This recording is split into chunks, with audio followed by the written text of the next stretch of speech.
कोल्हापुरातील पंचगंगा नदीची पाणी पातळी 46.4 फुटांवरती गेली आहे। पंचगंगेची पाणी पातळी कालपासून 1.5 फुटांनी घटलेली आहे।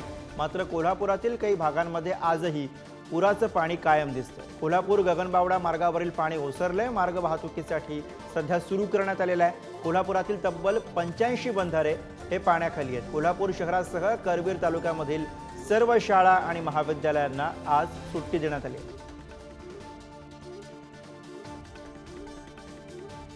आणि याच विषयीचे आपण ताजे अपडेट्स घेऊयात। कोल्हापुरातून आपले प्रतिनिधी शेखर पाटील सध्या आपल्या सोबत आहे। शेखर, अखेर कोल्हापूर गगनबावडा हा महामार्ग सुरू झालेला आहे। काय सध्या तिकडची स्थिती आहे? कशा पद्धतीने वाहतूक सुरू आहे?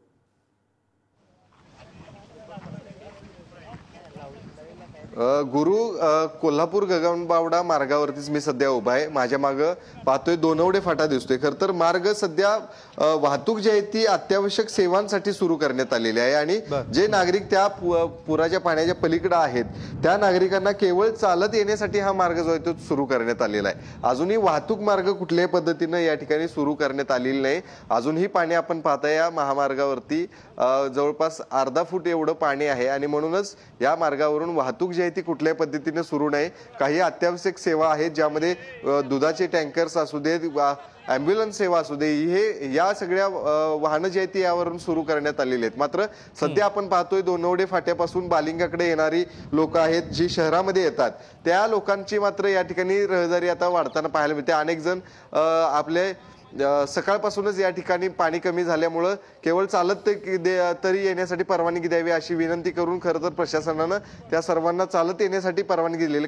खूपच कमी प्रमाणात पाणी सध्या या ठिकाणी पाहायला मिळते। मात्र आज सायंकाळपर्यंत हा मार्ग देखील जो आहे तो पाणी जे आहे ते या मार्गावरचं कमी होण्याची शक्यता आहे। शिवाय पुढे आपल्याला बघितलं तर बालिंगा या ठिकाणी दगडी जुना पूल आहे, तो देखील काही प्रमाणात वाहतुकीसाठी धोकादायक आहे। त्यामुळेच या ठिकाणी पाण्याची पातळी जोपर्यंत या दूधगंगा नदीवरची कमी होत नाही तोपर्यंत मात्र हा मार्ग जो आहे तो सुरू करण्यात येणार नाही आहे।